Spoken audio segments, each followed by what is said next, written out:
I send my peace over the sea. I send my peace into the heavens, and it returns to me, and it returns to me.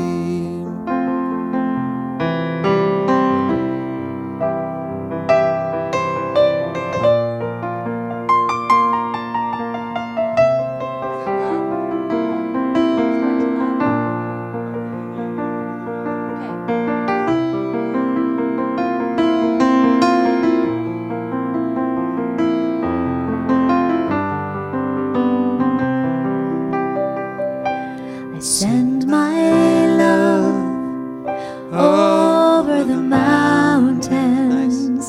I send my love over the sea. I send my love into the heavens, and it returns to me.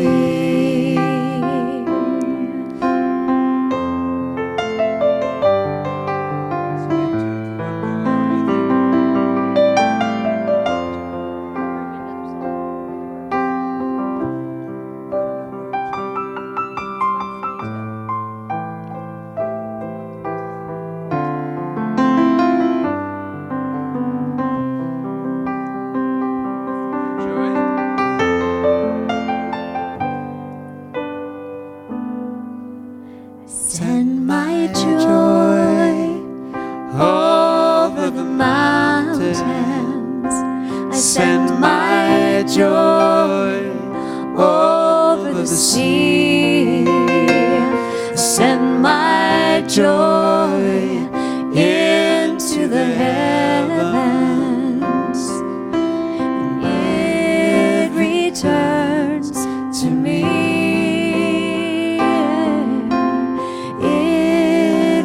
Returns to me.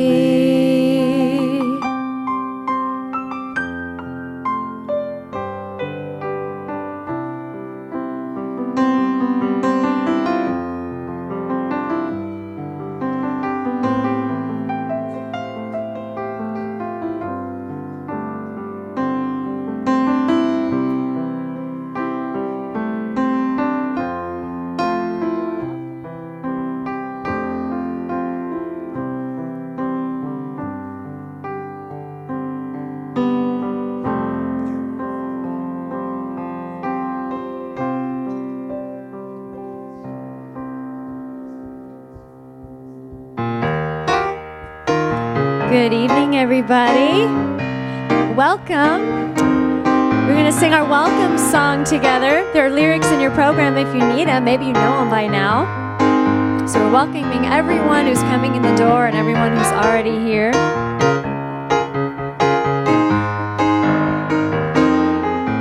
Come on in. We welcome. We welcome. We welcome you. Come on in. We welcome you. Let go, be free. Come on in and take a seat. We're glad you're here. We're spreading love and joy and cheer. Come on in. We welcome you. Come on in. We welcome you. Let go, be free. Come on in and take a seat. We're glad you're here, spreading love and joy and cheer. Come on in, come on in, come on in. We welcome you. Come on in, come on in, come on in. We welcome you. Come on in, oh yeah. Come on in, come on in. We welcome come on in. Yeah, yeah. Come on in. Come on in. Come on in. We welcome you. Come on in. Yeah, yeah. We welcome. We welcome. We welcome you. Come on in. Come on in. Come on in. We welcome you. Come on in. Welcome, everybody. This is the revealing service, revealing the truth and the light within. So our next song is in honor of that space that we create here, to go deeper and to feel that connection with Spirit and to reveal the love that we are.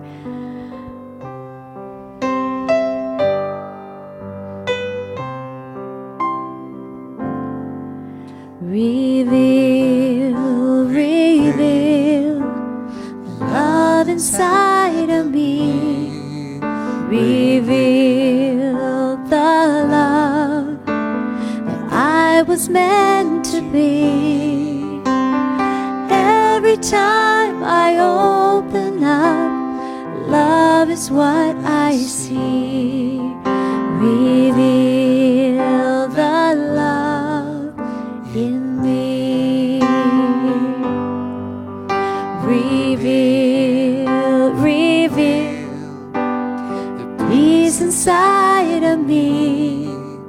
Reveal the peace that I was meant to be. Every time I open up, peace is what I see.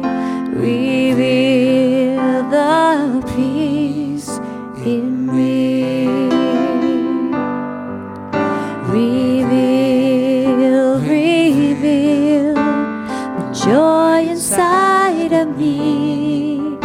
Reveal the joy that I was meant to be. Every time I open up, joy is what I see. Reveal the joy in me.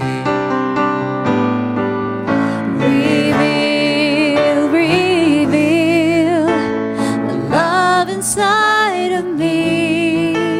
Reveal the love that I was meant to be. Every time I open up, love is what I see. Reveal the love in me. The peace.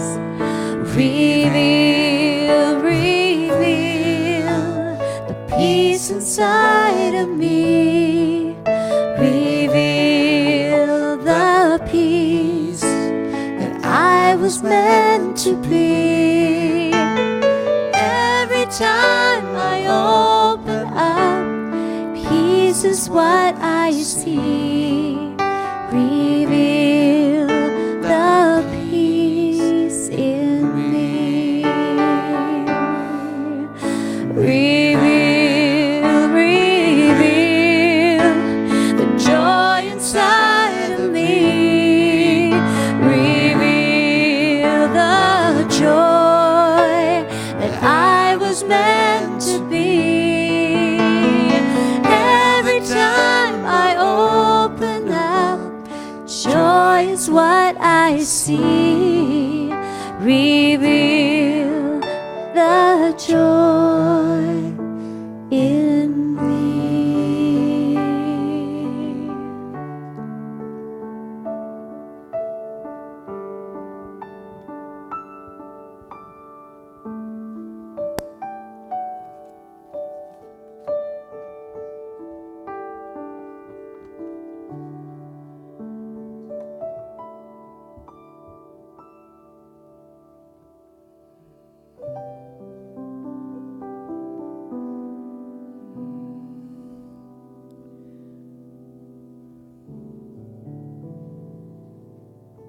Thank you, Jim and Aria, for the music that brings us into the awareness of the joy, the love, the peace that God is. Right here, right now, always and in all ways. For there is no place that God is not. The one power, the one presence. In, through, and as each one of us here present. And as I know that, I am filled with such joy and such expectation for this evening, knowing that it is an evening in which the presence is revealed yet more profoundly, experientially, so that each of us is more aware of our connection with the divine as our being of the divine. And I know that this evening is one in which that revelation touches each of us and settles in our consciousness.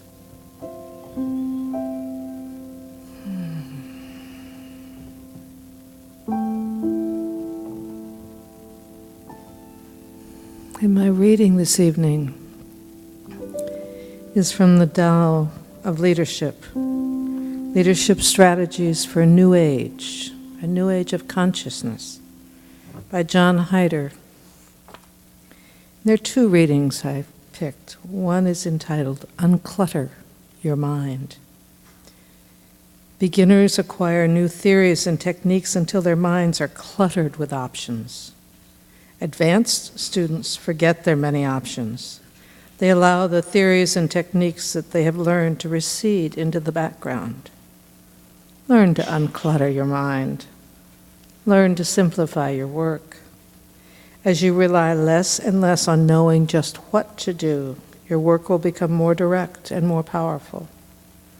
You will discover that the quality of your consciousness is more potent than any technique or theory or interpretation. Learn how fruitful the blocked group or individual suddenly becomes when you give up trying to do just the right thing.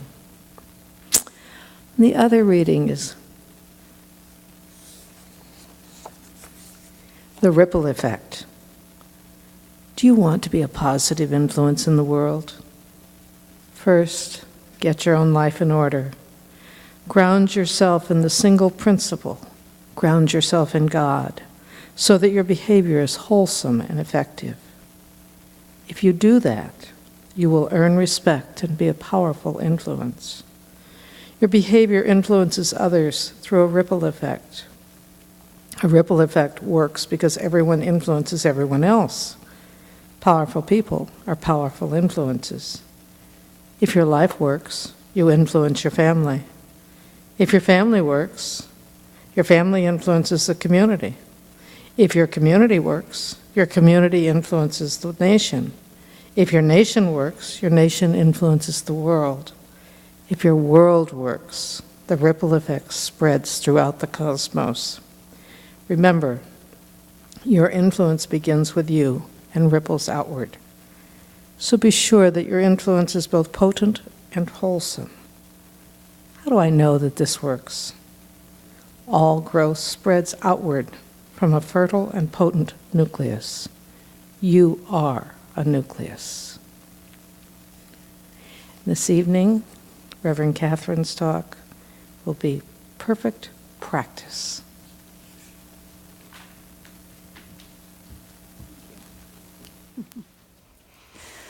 Yay! Well, good evening, everyone. It's a joy for me to be with you here this evening, and I bring you love from Reverend Sunshine.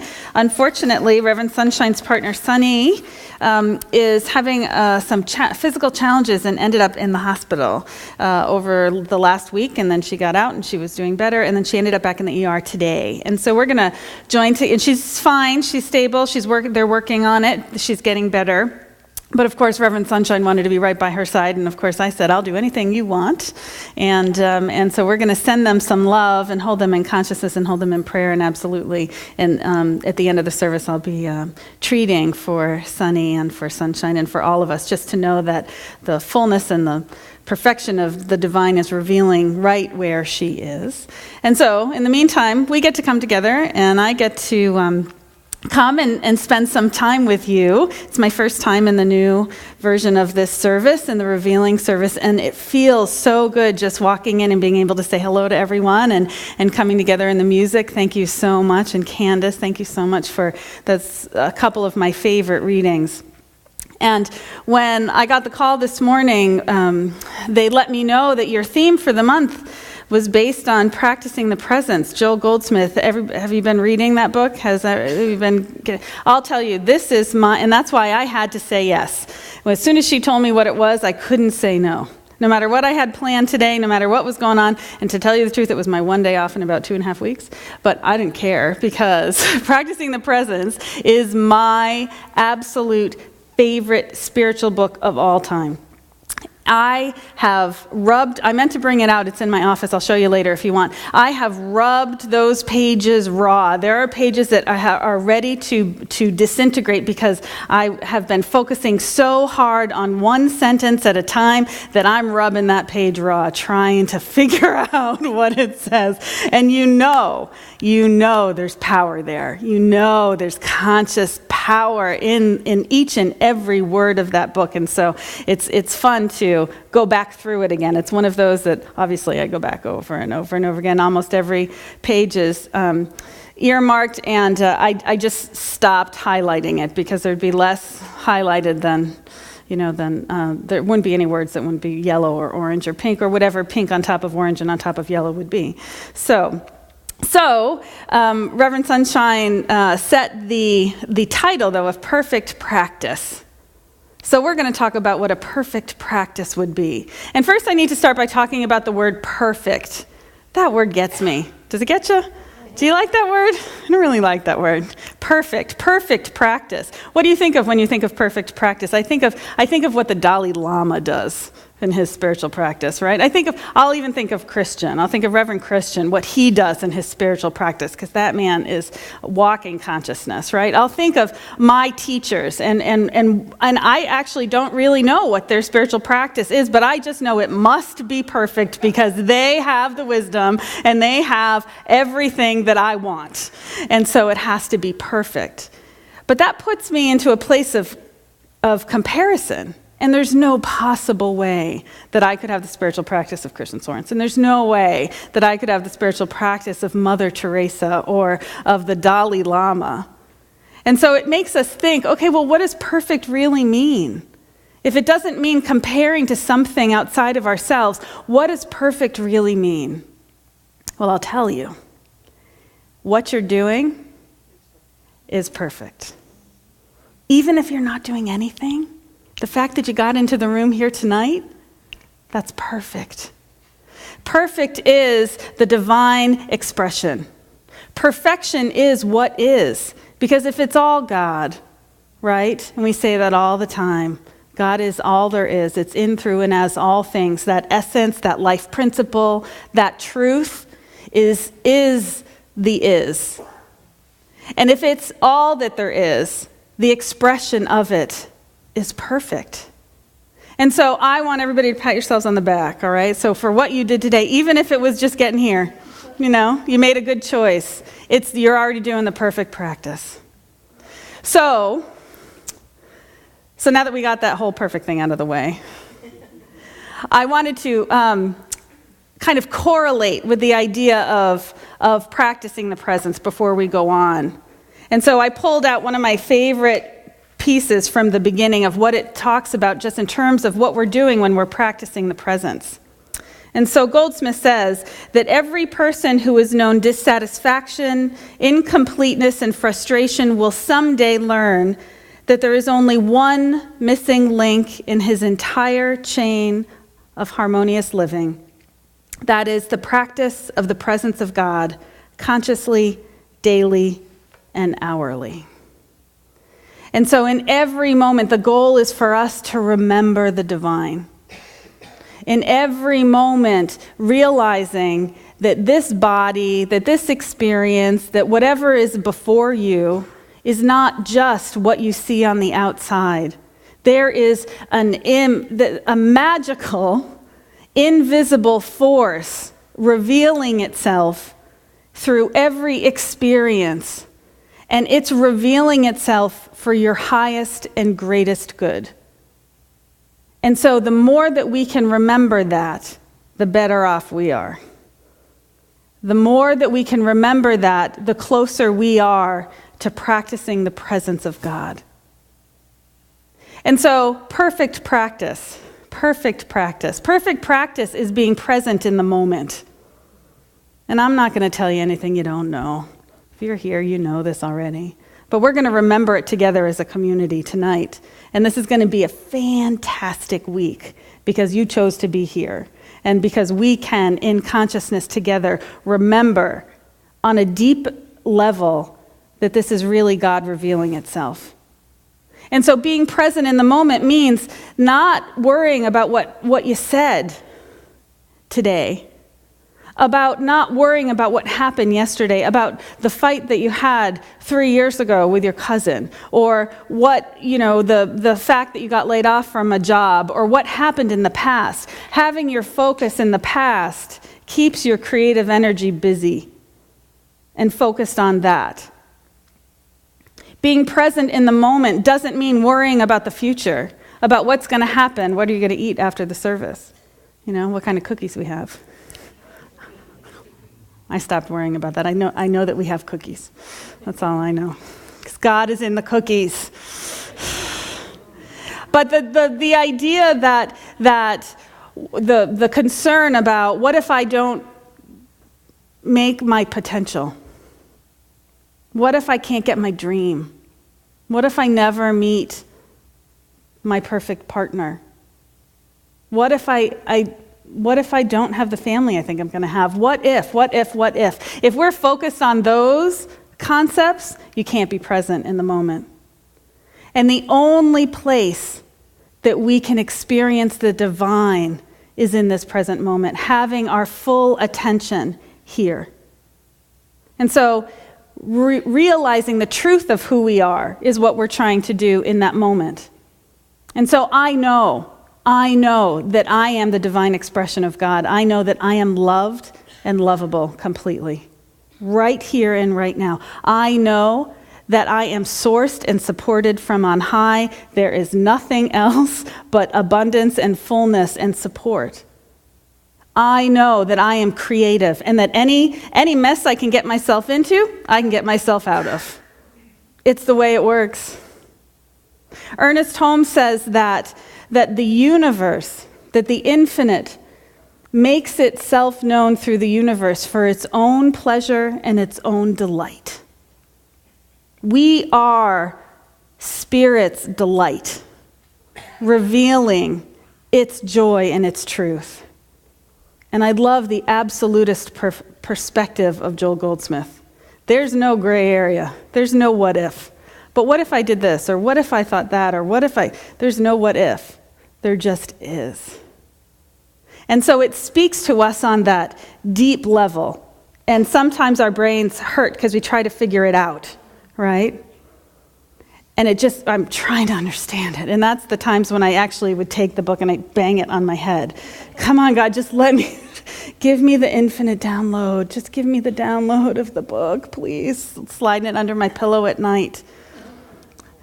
Because that there's something else there that's trying to be revealed. And you can't quite get it in the words because I understand it. But it's not about understanding it. It's really not about understanding it. It could be in Greek. It could be in Chinese, and it could still reveal its wisdom to us. For that's where God speaks to us. So when we are trying to move through our days, the goal is to be present in any one moment. The goal is to know that we do not walk alone. Ever. Ever. We are never separate from this presence. We are never separate from our good. We are never separate from our source that is ever sourcing and supporting and loving us. It is trying to pour itself forth through us so that it can pour itself forth into the world as us. And so being present in the moment. Now, the second part of perfect practice, to me, you get Reverend Catherine's version of this. And I hear we get to talk about it after, too, so I'm really excited about that. The second part of this is the idea that what we put our attention on grows. So, are you looking at the fullness and the joy and the love in your life? Are you looking at the health and the vibrance and the energy and the peace and the harmony? Or are you looking at what you think's not working? Is your attention on those difficult moments? Is your attention on what you wish your partner would be?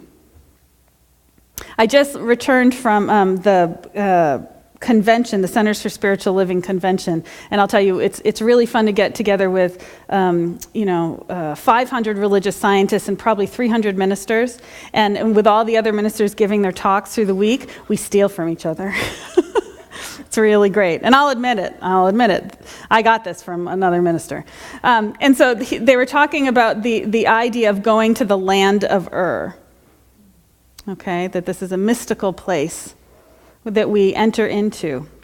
And in the land of Ur is the place where we look all around us, especially at ourselves and our partners, and we wish we were tall or skinny or smart or sexier. And then we look at our partner and we wish that they were tall or rich or smarter, maybe, And then we end up putting that on our children because, we want our children to be smarter and all the ers that there are. Are we doing that? Are we looking at the places where we think we're missing something? Or do we have our attention on the fullness and the joy and the presence of our life? I've got a story about a Buddhist teacher, and I want to make sure I get names right, so I'm going to check it. There's a well-known Buddhist teacher named James Baraz, and he traveled to India to be with the guru H.W.L. Punja, who was known for his freedom of spirit and his ability to energize the awakening enlightenment of his followers. And so James was a Buddhist teacher who had been meditating for 20 years. He was a well-renowned teacher of Buddhism. He had a community and a lot of people who came to study with him. And still he felt like he wanted to go deeper. He wanted to dive deeper into the understanding of what it means to live a spiritual life, like we all do, right? We all want to continually expand and grow and understand ourselves and the divine more. So he went to India to be with this guru. And so he had days of dialogue with the guru. He was really fortunate that he was able to spend time in his presence and having a number of dialogues. And in one of them, he said, over the years, I've studied wakefulness. I understand compassion. I've received wisdom. But they don't really teach much about grace. How do I know if I'm getting grace transmitted to me from you, from my teachers, from my gurus? How do I know if that's happening? And the guru started to smile. And then he started to chuckle. And then he just started laughing at him. And he said, "You're telling me that you have come here, you live with your healthy family in California. You have a group of committed spiritual seekers who study with you. You have come to India with a group of people and are having time with the guru. And you don't see the grace in that? You're neck deep in the grace, he said. And he just laughed at him. We are neck deep in the grace in our lives. We are neck deep in grace in our lives. The infinite essence and presence of God reveals itself completely in our lives, and sometimes we're just not looking at it. We're looking the other way. And so when we are practicing the presence of God, when we are practicing our perfect practice and being present in the moment, we have to see the light, the truth. Jesus taught that the eyes were the lamp of the body. If thine eye be single, then the body is filled with light. Are we looking at the divine? Are we walking through our days reminding ourselves to see God? Because if we do, then our whole body and our body of affairs are filled with light. Goldsmith talks about how when someone wakes up in the morning and has insurmountable tasks to do in their day. Anybody understand that? I do. I really do have a lot to do in my life. There's a lot. If you are walking through this world and only focusing on the fact that you have got to get it done, there is no way. That's my version of this, not Goldsmith. I'm paraphrasing. There is no way it will ever get done. But if you walk through this world knowing that it is the divine that doeth the works, that it is the infinite presence that is ever wanting to source and support you, then everything gets done. That it's seeming mountains are moved. That something that seems like it could never be resolved, someone who will never change their mind, changes their mind. Some business dealing that will never work out, works out. Some financial challenge disappears. But we need to surrender into the life that we are living. We are living God's life. God is living our life as us. And so let's just breathe that in for a second. God is living its life as you. We are never alone. We are never, ever hung out to dry. We're not. Just as you can see it in nature, just as you can see it with children. I'm not going to tell you an Emily story tonight. Just as we see it all around us, we get to know it for ourselves too, that we are so worthy. We are the divine, precious revelation of God itself. How amazing is that? And so he says through spiritual practice, Goldsmith says through spiritual practice, it's through meditation that we start to take it from here to here. And I'm not even going to the heart. I want to go to the belly. I want to go to the fire. I want to go to the power, to the center of who we are, to know it. I don't know about you, but I want to know it. And so he says by taking time throughout our day to return to that place of meditation, we are prepping the soil. We are preparing the way to hear the word of God. And without that, we won't hear it when it comes. I had a class, I'm in the middle of teaching the self-mastery class, and we had a class this week. I'm trying to see if anybody's from my classes here. They're not. But we had a class this week where everybody's been doing their meditation. I'm asking everyone to step up their spiritual practice. And people are saying, I'm trying. I'm just not getting anything. I'm trying to meditate, but God's not speaking to me. I'm trying, and that's how it feels when you first start. But it's not about every time you go into meditation that you get the download. It's not that every time you go into meditation that you feel transcendent. It's not that in every time you go into meditation you are transformed. It's about preparing ourselves for when that happens.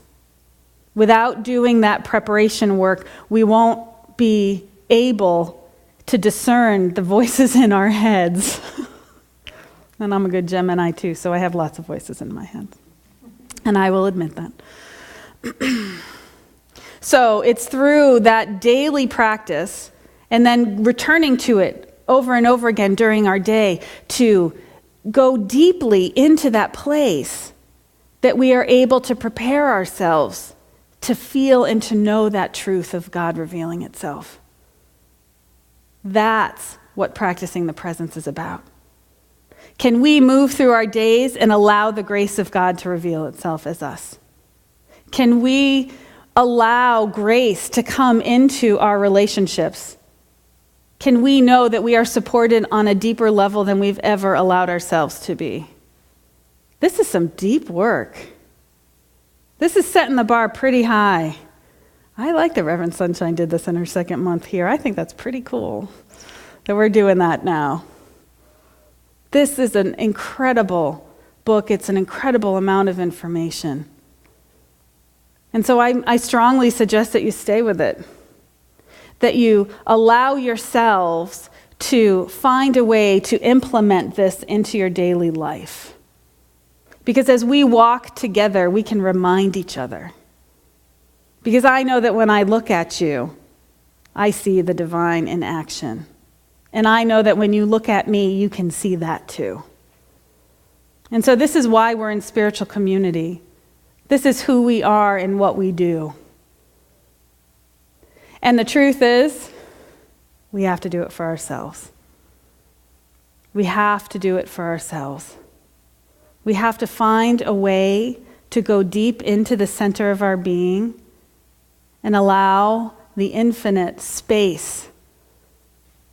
That's why Jesus taught that we should pray in secret, that we should go and close the door and whisper our truth in our prayers. The idea of knowing and holding so precious that understanding of who we are in that inner realm. And so giving yourself the time and creating that practice will support you because it simply pours itself out in every aspect of our lives. And so what I'm knowing for this week is that the joy of this life reveals itself for you, as you and through you, and that the infinite speaks clearly to you and guides you to being the fullest revelation of wholeness and the divine delight of God in everything that you do. And so namaste. Thank you. Okay. Okay. What's next? Next to what? Oh, okay, great. Okay. So next. It's new for me. Okay, so this is our time of divine giving, of conscious giving. Meditation. Meditation. Would you like to meditate? It's time for our meditation. I'd love to meditate. I thought you said giving. Candace is like this. I'm like, oh, giving. Okay, giving. Okay, no. Okay. All right, so this is a perfect segue. It was a perfect segue if I didn't do that. Okay, so everybody taking a nice deep breath, realizing that God reveals itself in joy and laughter in everything. And so simply breathing here together for a moment.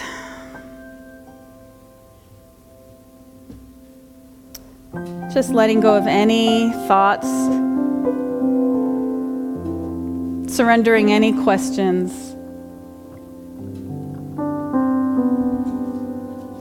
Just being present in this moment. Let us practice the presence of God. And so taking another nice deep breath. Just on the exhale, letting it all go. Moving into that center space. To feel and to know God as who you are.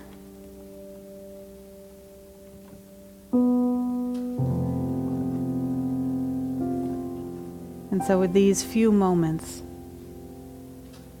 communing on the deepest level with the beloved, the one who has loved you into being, created you out of all that is, and is ever sourcing, supporting, and loving you.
And so breathing again gently.